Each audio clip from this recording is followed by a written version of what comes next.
before we start sewing together. Hi, welcome to my channel La Fraise. I'm Noémie and today I'm taking you for a little sew along. So if you are normally on my channel, you know that I don't often do sew alongs and that I tend to do sewing vlogs when I more take you with me and you can think with me about what's going wrong or whatever.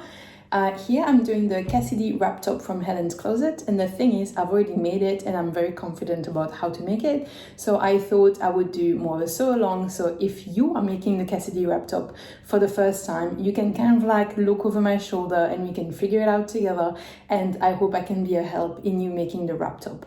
Because when I learned to sew, I realized I was a very visual learner and it was helping me a ton to be able to look at how people did the things and not just like look in the instructions. Even though Helen's instructions are really good, I think it can help to follow someone while they're making the garment as well. It's a bit of a weird setup here with the curtains, but we have a very direct view on my neighbors. So to protect my neighbors' privacy, I have drawn the curtains. So this is why we have the weird views. But anyway, you won't see too much of this because we shall look at what I'm doing, you know, down here. That's what you're going to see the most of. So don't worry about the weird setting. The only thing I wanted to tell you kind of like facing camera is that I have already cut my fabric, so you can start doing that so that we are caught up and at the same point. I already have a thread that's matching my fabric. I have gone to the haberdashery to find this. My fabric is a cotton, so I'm going to use universal needles because with a cotton I think it's fine. If you are using something finer like a viscose or a finer fabric, maybe use a microtex needle, that might work better. But what I would do if I were you is ask wherever you bought your fabric or go to the haberdashery with your fabric and ask which needle you should use for your fabric. This way you are all set. So have your fabric cut, have your thread, have your needles. I hope you have a sewing machine. Mine is just here. Obviously, that's going to help to make this project happen. Oh yeah, of course, I will put the pattern in the descriptions down below. So if you still need to go and buy the pattern, do it now. If you have a printer at home, you can print it straight away and get started with me. So that's all good. It seemed obvious to me, but maybe still important to clarify. I'm not working with Helen. I'm just, bringing this to you so that if you bought the pattern or if you see this video and want to buy the pattern, you have help to sew this, but this is just my way of making it. I'm going to try to make sure I stay very close to the instructions and I'm going to tell you when I do anything different. But so just so you know, this is not an official tutorial from Helen's team or anything. This is just me to you to help you with your Cassidy Wrap top. And I truly hope this is helpful and helps you make a top that you are really happy with. So measure yourself and see what size you should be using for your own project. I will not get into between sizes and everything in this video. I'm going to keep it a bit more simple.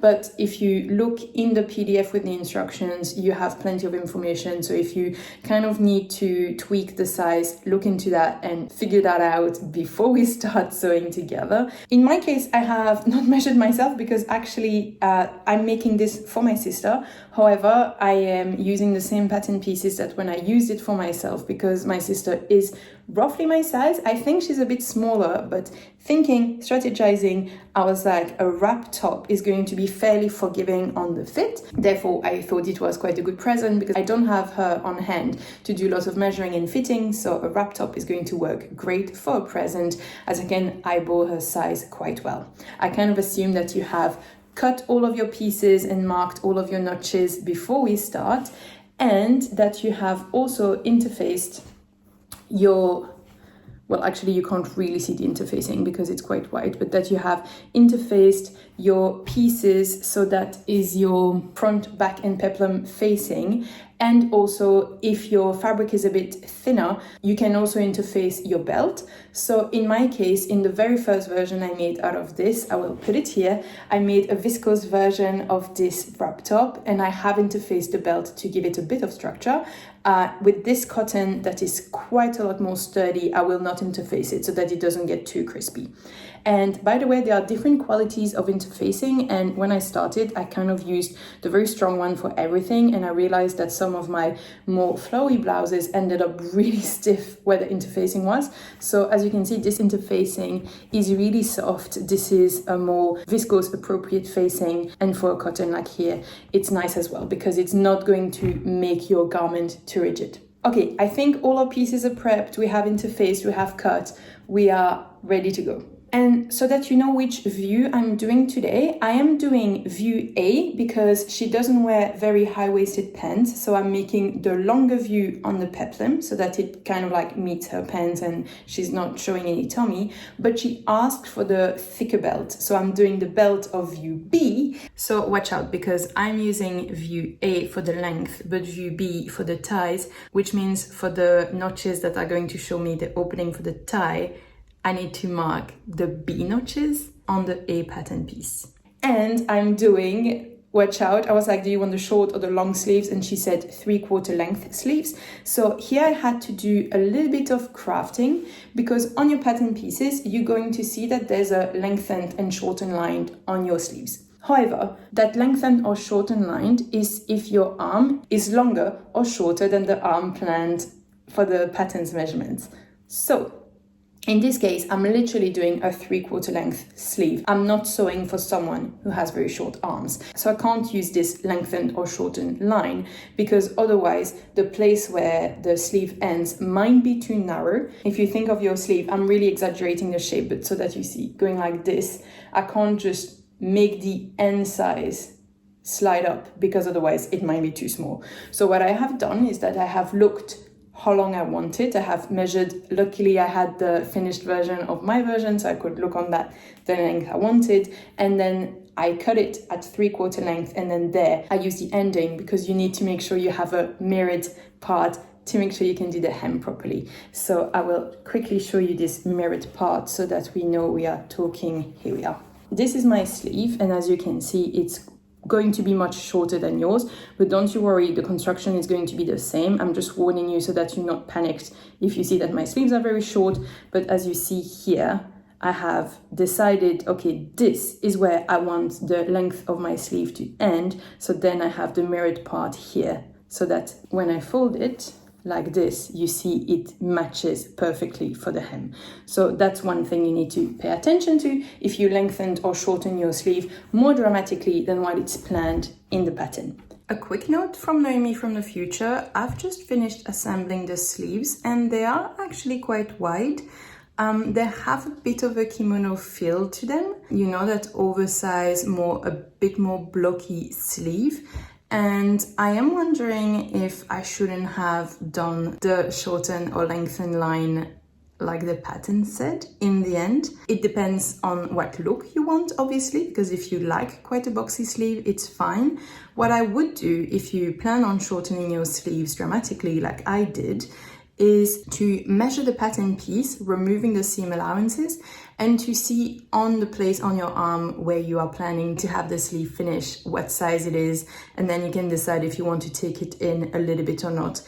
I think it's going to be fine. I think it's going to look good, but it's not exactly the style I had in mind. I thought it would be a little bit more of a narrower sleeve, so I hope my sister will still like it, but I thought I would let you know now if you are still prepping your pieces and not later on when we are sewing the sleeves together, because I don't want you to be disappointed. So my thread is ready to go, and unless I tell you otherwise, I'm using a straight stitch with 2.5 millimeters of length. Obviously, it's important to have your sewing setup ready, but also make sure your sewing assistant is all strapped in and ready to work with you. So for this project, the seam allowance is 5/8 of an inch, and that is 1.6 centimeters. So when we work, we keep in mind that this is the seam allowance, and except if we say differently, it's going to be the same seam allowance for the whole project. So working within the seam allowance we have mentioned previously, we're going to start by stay stitching the back of the neckline and also the front. I will show you that in a second. But stay stitching means that we're going to do a line of stitching that's going to start from here all the way to the center. I'm going to stop here, and then one line that goes here all the way to the center here.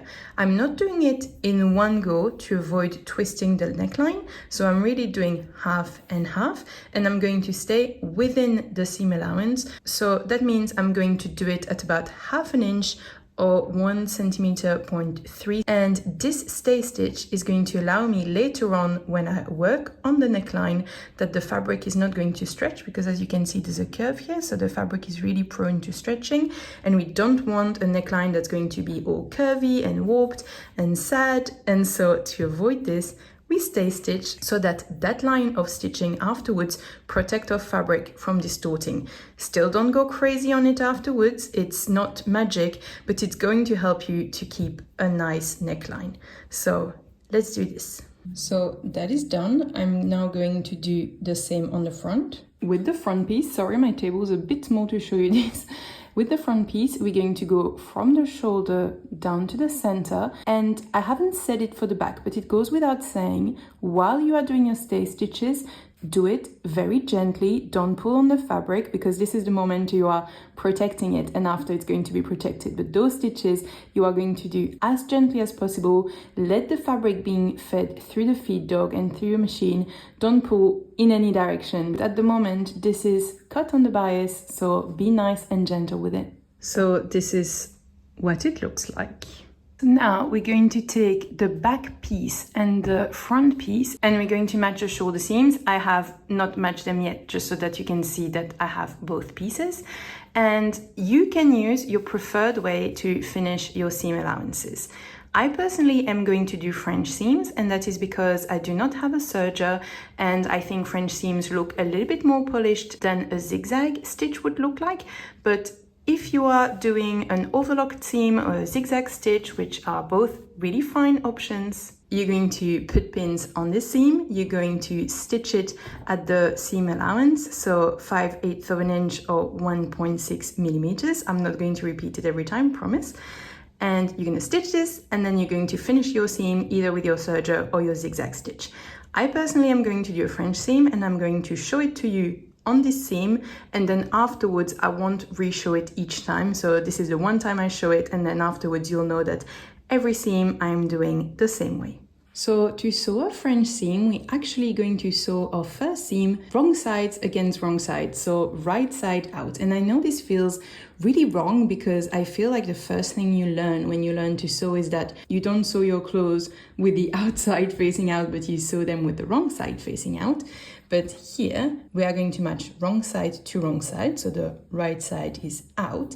And we are going to sew this first seam at 7 millimeter seam allowance. For me, I basically, so if you see, if I lower my presser foot, this line is about 7 millimeters, so this is what I tend to follow, and that's 1/4 of an inch. I'm now going to trim this seam allowance, because the second seam I'm going to do is going to be the same length, so to avoid any little pieces of thread like this poking out of my final seam, especially if your fabric is really fray, you absolutely have to do that. I'm going to trim about half from this seam, being very careful not to go too close to the seam line here, because you don't want that to fray and to pop open. So yeah, cutting this, removing about half from the seam allowance. So that is trimmed. And now what I'm going to do is take this to the ironing board. I'm going to press this nicely open, push the seam allowance on one side, but basically making sure that this is open and this is nice and flat. And then once this has been ironed flat, I'm going to iron it on the fold like this. It's hard to show right now because it's not ironed flat first, but basically I'm going to prepare my seam so that it's ready like this, and I just don't want to lose too much fabric here. So that's why you're doing it flat first and then pinching it and iron it that way. So yeah, and then I just re-sew here at 7 to 8 millimeter or 1/4 of an inch. And honestly, if it's your first time, I recommend putting pins on this seam, but I'm really used to doing French seam, and this is a very stable cotton, so it's pressed and it's not going to move anywhere. So I'm not going to put pins, but feel free to put pins for yours. And after you have this seam done, you're going to open it and press your seam allowance towards the back, and that's your French seams done. And my fun fact of the day is that French seams in French, they call them English seams. So no one wants to take responsibility for those seams apparently. So now this step is only if you have long sleeves like I do. If you have the short sleeves, you don't have to do this. But we're going to pre-press the hem of the sleeve. So we're going to turn it once 1/4 inch or 0.6 centimeters. And then a second time, 1.5 inches, that's 3.8 centimeters. And by pre-pressing it, it's going to make it much, much easier once it's attached to the garment and in a circle, and it's going to be much more fiddly to iron. So we're going to iron it now while it's flat and easy, and we'll thank Helen for the good tip later. So that's it, my sleeves are pre-pressed, and to know which is which, I'm going to look for my little notches. So one is there and one is here. I'm going very gentle to show you the notches. And so what I find that this notch is here, I know that this is the front, and so I know that this is my right sleeve. So this is how you know which side is which side. You match your notches with the main bodice. Sorry, this starts to be a bit difficult to see, but this is my front right piece and this is my back piece. And I have attached my shoulder piece here. And this is one of my notches, and my second notch is attached to my shoulder seam, and then I have pinned everything. So normally for a shoulder seam, I am reluctant to use a French seam because it can be very curved and make the French seam a little bit tricky. So sometimes I use a zigzag stitch only for my shoulder seam. But in this case, as you can see, the seam is very straight all the way across, and so it's going to actually work really well with the French seam. So no counter indication here. If you are doing my way with the French seams, you can do it this way. If you are doing your own way, make sure you have right side against right side and use your preferred method to finish your seam. And then you press the seam allowance towards the bodice. So you press it that way towards the bodice. And I have to confess, because the pattern is not made for any stretch, but my fabric has a tiny bit of stretch, and that makes my seams very bouncy and very hard to press. So that's my fault for using the wrong fabric for this pattern. I think it'll still be fine, and I also like that because I don't have my sister to fit her on, it's probably going to help with the fitting to have a little bit of stretch, but it's making the seams quite difficult to press, I have to say, this extra stretch. So this is where we are at, and if you want to do everything like me, it's time for a little snack break.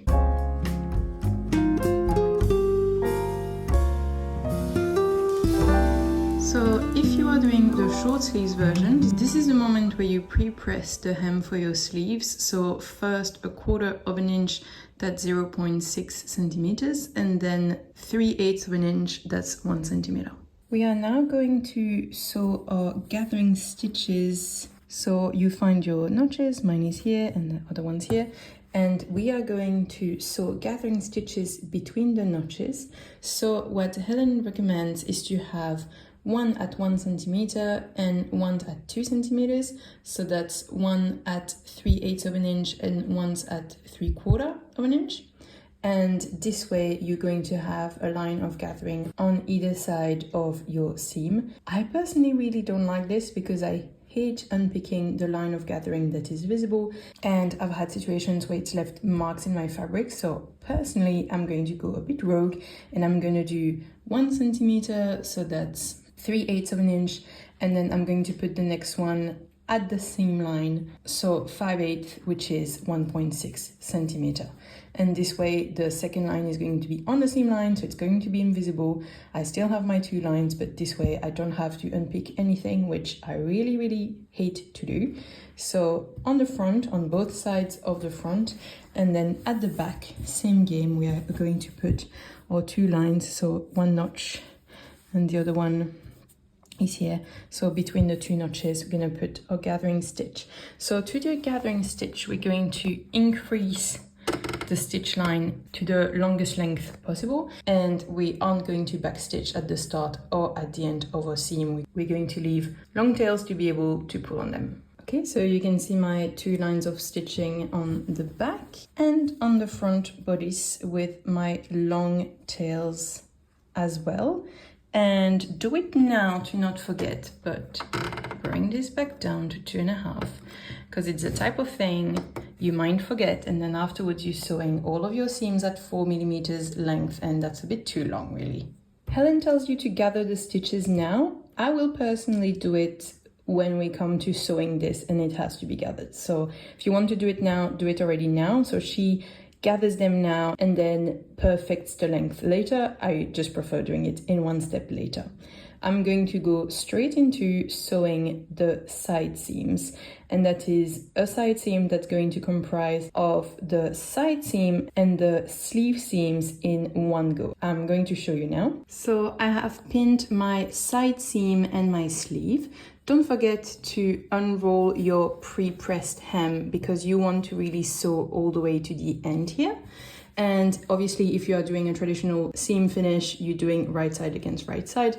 I feel like I have to tell you every time because I'm so scared you're going to sew it just like me and not do a French seam, but you know the drill, I'm doing a French seam. And for you, after you sew your seam, you have to actually clip through the curve before finishing your seam, and this will allow your curve to be a little bit more flexible. Otherwise, the seam allowance here is too small and it's going to pull. For my part, as I'm doing a French seam, I'm just going to trim a little bit closer than I normally do around the curve for the same reason, to kind of like give my seam a little bit more room. As my fabric is a little bit stretchy, I think we're going to be fine, and with the previous version I did, it was fine as well. But just so you know, it is totally possible to do a French seam around a curve like this. You just want to trim the seam allowance after your first seam a bit narrower than you did previously so that it's easier to turn. But I'll show you my finished seam and you'll see it's totally fine. So we press a seam allowance towards the back, and then that's the moment to take your pre-pressed hem. So you can see my second line here, pre-pressed hem. I'm going to put a few pins to make sure it's fine, and it's time to hem your sleeves, be it the long sleeves or the short sleeves. We hem them now. Okay, and as you can see, our sleeves are hemmed. I really went generously with the pins here, and don't hesitate to re-give it a little press if you think that the pre-pressing has gone away since you have done it. So here I have the 3 pieces for my peplum. So that's the back, that's the right hand side when worn, and that's the left hand side. And Helen plans for the tie to go through the right hand side. And I'm not going to do this step because I'm comfortable pressing it once the seam is sewn, but what she recommends is to press it 6 millimeters, so that's 1/4 of an inch, and then again 1 centimeter, that's 3/8 of an inch, and on both those sides. So on the right front, that's matching the side seam, and on the back, that's touching the right front, if that makes sense. We're not touching at that corner for now. She also said to finish the seams on the left now with your preferred method. I'm not going to do that because as I'm going to do a French seam, I'm going to do it while I make the seam. I'm not going to press my seam open, which is why she's telling you to pre-finish it now. So I'm going off piste, but I'm telling you why and how. So if you want to finish your seam now, go ahead. And one more thing, I'm not going to obey, but she's also pre-pressing the hem now. So once 1/2 inch, that's 1.3 centimeters, and then once more the same size. And I'm also not going to do that because I'm really comfortable doing the hem once everything's finished. So I'm skipping all of the pre-pressing. So what I am going to do, and you're going to do too, is sew the side seams. So on the left, you sew the entire seam, and on the right, we are going to sew above the notches, so here, and then below the notches. And if you are doing French seams, this is the moment where here you are not doing a French seam, you are doing a normal seam, and I'll show you how I finish the seams afterwards. To help me sew my side seams, I have actually marked my notches with pen here. So I also had them as notches, but I realized what I was sewing under the machine, I really couldn't see them properly. So I have made them more visible so that there's no question where they start and where they end. Okay, now I feel really bad to have told you not to pre-press. It's just that, as I told you, my fabric's quite bouncy. So if I pre-press bits, by the time I come to them, they kind of like have bounced back anyway. So go ahead and pre-press, you know, Helen tells you to do it for a reason, but just showing it as it is. I'm a rebel and you can be a rebel with me if you want. So that's my left side seam that I have pressed towards the back. And this is the right side seam that has been opened, and then I basically folded that in like this. And you can see the opening there. So what I'm going to do now is top stitch this on either side so that the seam allowance are nice and enclosed. And that's not me being a rebel, that's actually how Helen tells you to do it. Okay, so this is what it looks like now. And if you have the small tie option, it's exactly the same principle, but obviously a smaller hole here. And as you can see, it's looking very neat on the other side. So our side seams are done, and now we're going to attach the peplum to the main top. If you have been a rebel like me, this is the moment where you are going to gather your gathering stitches, and if you have been good, you just need to adapt them so they match. So you are going to find notches at the top of your pieces. So you are going to match the side seams. I like to put little clips first, and then afterwards you match the notches, and by matching the notches you are going to pull more or less on your gathering stitches to make it match. So the way I do it is I kind of like put plenty of pins, and when I have gathers I really go, as you see, I really have plenty of pins. That's the side seam that's held with a clip. But then for the gathered part I like to use clips. I find that it grabs a bit better onto the gathers. So that's what I do. I kind of like match everything, and then I arrive on the gathered part, I clip, and then I put pins again, and this way it's super secured to sew. If you are using French seams, one thing I would recommend before doing your second seam, so here you see I still need to trim it and press it before doing the second seam, is to cut now the tails of your gathering stitches, because last time I didn't, and then they all poked out through my seam. So this is a good moment to kind of like make sure that you don't have any threads poking here, because otherwise they're going to poke through your final seam and that's not going to be a good look. So top tip, prep it now. This way once you finish your seam, it's finished and you don't need to spend half an hour clipping tiny little pieces of thread that are poking through your seam. Ask me how I know. And that is that seam done. So guys, congratulations, we are halfway through the steps for this pattern. We've just done step 18 out of 36. And if I just gave you a heart attack by saying that we were halfway through, we're definitely halfway through the steps, but we are obviously a lot more than halfway through the work, because as you can see, this is basically looking like a top by this point. Let's keep going. So we're now going to sew the ties together. If you are doing the A ties, you're going to press each of your long edges and your short edge by 1/4 inch, that's 0.6 centimeters, and then you press it halfway lengthwise. So you kind of like fold it onto itself, and you're going to top stitch it to close it. In my case, I have the B ties, and what I'm going to do is make them match right side against right side and stitch all around. What I had found last time, and that's because I had quite a shifty fabric, is that by going from on one end all the way around to the other, it had kind of moved and shifted awkwardly. So I think what I will do this time is start here and kind of just do the tip, and then I will do that side straight down and that side straight down. This way avoiding any distortion, because I think I had a little bit of weird happenings in the tie, like going around the curve, it can be a bit messy. So I will do the tip and then the long ends starting from this side and going that way, so that hopefully they end up extremely neat. Okay, so I have graded the seam allowance, which means that I have trimmed one of them to reduce the bulk into the point, and I have notched all around, as you can see. I'm going to try to turn this around and see if this is not still too much volume into the point. If it is, I will cut this a little bit smaller, but basically I'm gonna turn this the right way around and press this nicely so that it's turned around. So we don't top stitch those now. If you have the small one, you've already top stitched it, but we have the big ones here, and those ones we top stitch later on. And right now we are going to baste those on the front of our blouse. So as you can see, this is my front piece. This is the curve here, the sleeve is here. I attached my belt here, so facing towards the blouse. And if you have a side that is less pretty than the other, you want it facing up here. This way, when the belt goes around, that's going to be the pretty side on the outside. And we are going to stitch here within the seam allowance, which means at 1/2 inch, 1.3 centimeter. And as you can see, it's aligned with the waist seam. So this is basted. I'm going to put it on the side for now. Guys, we are on the home stretch. So we're going to attach the front facing to the back facing. So right side against right side.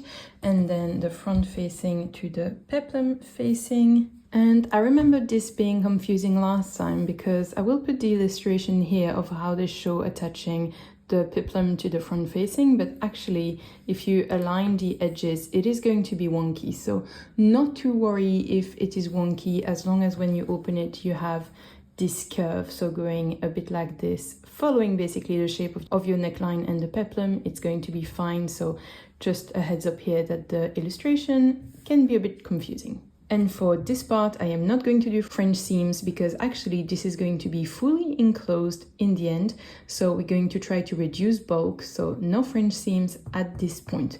We are going to press this seam allowance towards the front facing and this one towards the front facing as well. So as you see, I have the seam allowance going all towards the front facing and I have pressed all around my facing at 0.6 centimeters, that's 1/4 of an inch. And if it's a bit difficult for you to fold this and press this, Helen has a couple of tips in the booklet, so go and check that out and see if one of them can help you. We are now going to pin this all around the neckline, so matching all of the seam lines and the notches. And because this is a gift, I want my little tag in it. So what I have done is that I have basted this to the lining already now, and this way it's going to be much easier. Once we'll do the top stitching, this is going to be nicely secured and I don't need to do it separately at a different time. And I'm definitely not going to forget, and it's already basted nicely. I mean, it's a bit easier to do it while it's apart from the shirt, so that's why I do it now. So I have pinned my lining, and you're gonna see in the instructions, Helen explains how here you're going to sew at 2.5 centimeters, 1 inch, but here it's the normal seam allowance. So what I have done is that I have marked this, so I know exactly where I need to pivot. And here you are going to sew over it folded, so I have kept it folded. Basically, I used a lot of pins and a lot of clips all around. And one note is that Helen shows you sewing this way and then all around and then come back, and the same seam allowances here. But with the way your machine works, it makes a lot more sense to go that way. So just so you know, like, except if she doesn't intend for you to do it with the lining facing up, but I thought it was easier with the lining facing up. So just so you know, I'm going the other way around. But so we are going to stitch all of this. This is now all stitched, and what we are going to do now is clip the corners like this. So this we're going to clip so that there's not all of that bulk in the corner here because it wouldn't fit. So clip the corners like here and like here, and then we're going to clip, like, do little snips all around the curves, and we're also going to grate the seam allowance, so we're going to chop one of the two seam lines to reduce bulk. Let's go. I graded my seams and I clipped my corners, so that's done. I still need to clip my curves, but I just want to give you a quick cautionary tale. Be very careful when you grade your seam. So here you see that I actually caught the two pieces of the seam. It's fine, it doesn't matter because this is going to be enclosed anyway, but you could just as easily catch your actual fabric. Like, I've had projects when I actually like cut the back or cut in the sleeve. So just to be very careful when you grade your seam, not to cut anything unwanted. So I'm going to clip all of this now, and then we are going to give this a very good press this way, having the seam allowance going towards the facing. So now we are going to understitch the seam allowance to the facing, but we're going to do it looking from the facing side, which allows you to make it very neat. So you're going to have to go very slowly because you're going to stitch here, but you want to make sure you catch the seam allowance while you do so. If you have pressed it properly, it should be mostly fine, but just go slowly because you don't want it to kind of like fold this way and create bulk. So make sure the seam allowance is always nice and pressed in the right direction, and you're gonna top stitch all around. So we're gonna start from the waistline all around to the next waistline. We don't go on the peplum. Guys, we are reaching the end. We are now going to edge stitch the facing all along. So that means we're going to come here at 3 millimeters from the edge and sew all along the facing and coming back to the bottom end on the other side. If you have an edge stitching foot, that's the moment to use it. So the foot is going to glide along here and you're going to have a perfect 3 millimeter space everywhere. If not, do like me, go slowly and try to aim 3 millimeters on the left of your seam. You're going to be fine. And if you have pre-pressed your hem, you're going to find it easier now because you need to make sure that your hem is in the right position when you edge stitch on top of here. I'm personally just going to fold it and pin a couple of centimeters to make sure that it is in the right position coming into this, and that on that precise point it's exactly as it should be, and then I'll finish the hem afterwards. So if you have pre-pressed it, I'm sure you're going to be very glad now because it's going to make things easier for yourself. So edge stitch all around. Do as I say, not as I do, but I don't use any pins for this, but if you're not feeling confident, you should definitely use a lot of pins because at the same time you want this seam to be just like this. You want the seam line to be just on the outside so that it's not visible from the front, but obviously you don't want it to roll too far back, it wouldn't look good. And then at the same time, I make sure that the layer underneath is pulled a little bit so that there's no bunches on the front, because obviously that's what people are going to see. All stitch.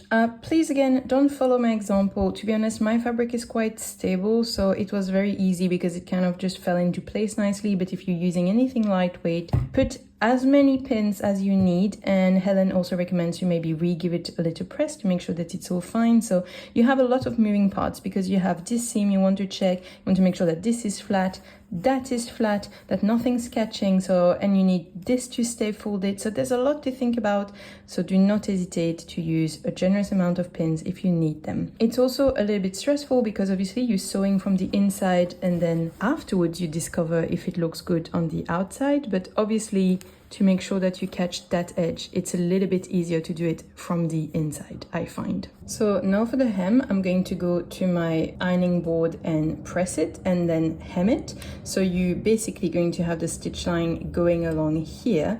Helen also makes it go all the way here. I personally prefer to keep the facing without that extra stitch line. You don't really need it, but obviously you can also make it go all the way here if you prefer. I'm personally going to start it here and all the way to the other side at the same point. Okay, you're going to have to excuse the creases. I've literally pulled this out of my winter clothes box. But if you're doing it the normal way, you can see I started my top stitching here. I go all the way down the belt, come back here, and then go there, go to do the hemline, hem, and then same thing, I arrive on the other side and I come out of the hem, top stitch, go up, and you're going to finish where you started on the other side here. I'm not going to do it like this on the model I'm currently making because I'm going to do the hem in one step, and then in this step I'm just going to do the belt. But so just so you see, sorry it's so creased, but so you see what it should have looked like if you do the traditional way. As you can see, there's a little bit of a weird thing in my, there, right there. Okay, we found it. There's a bit of a weird shift from the top stitching on my hem and the one on my ties. It's because Helen top stitched at 1 centimeter all around. As you can see, I have done my tie quite near the edge, but then I had to go back up for the hem. So if you want something neater and you don't want that weird going upwards in the stitch line, then the solution is to do as Helen asks you, which is top stitch at 1 centimeter all around. I quite like a top stitching closer to the edge, and this is something I don't think is so visible, so I don't mind the way I've done it, but just something to keep in mind when you see mine. That's why it doesn't look optimal. And just like that, we're done. I mean, I hope you also kept working on your hem. So as I showed, like if you have the small ties, then you're going to have just left the tie and then do this separately. But yeah, if you have the cropped version, you did like the previous version I showed, but yes, here I did the hem and then top stitch the tie. In the end, I kind of went in between. I didn't do the seam allowance recommended, but I went a bit wider than I did last time, and I think it looks very nice. So here we are, project finished. Yeah! And that's our dreader to go there, and that's a wrap. Yay!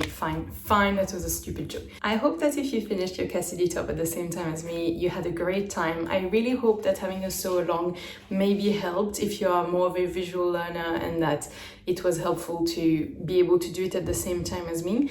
To be honest, for me, it was my very first time doing a sew along, so if you have any feedback that you are going to formulate very kindly and constructively in the comments, please feel free, because you know, I am interested to see, is it useful to do a sew along like this?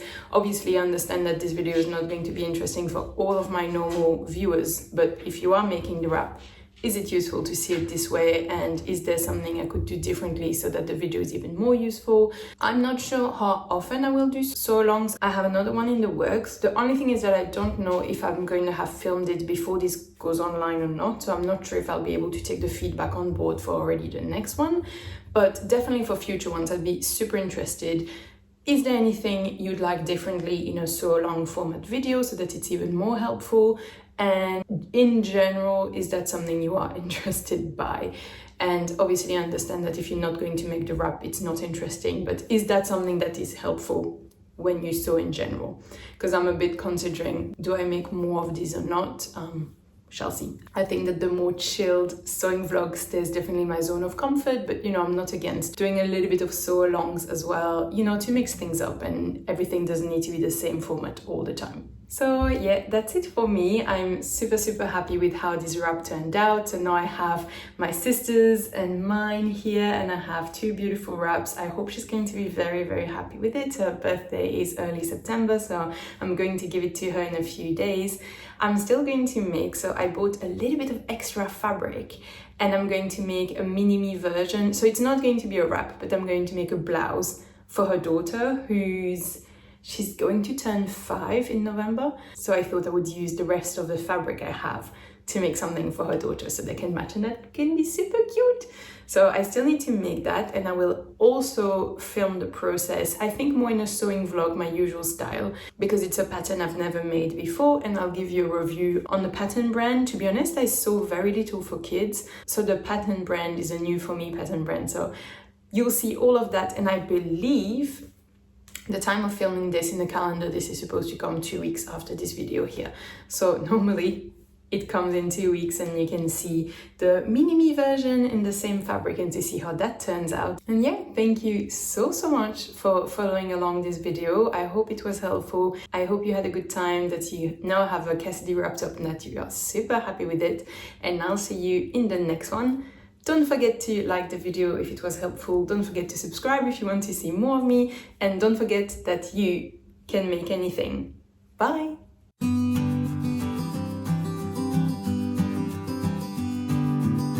I had a moment of panic, being like, where's the assistant gone? And I couldn't see him in the room anywhere. So I was really like, where is he? But I have found him under my chair, which is so unsafe because, you know, I might roll back and if I had not noticed that he was down there. But okay, found the assistant. He's not gonna keep slacking off now.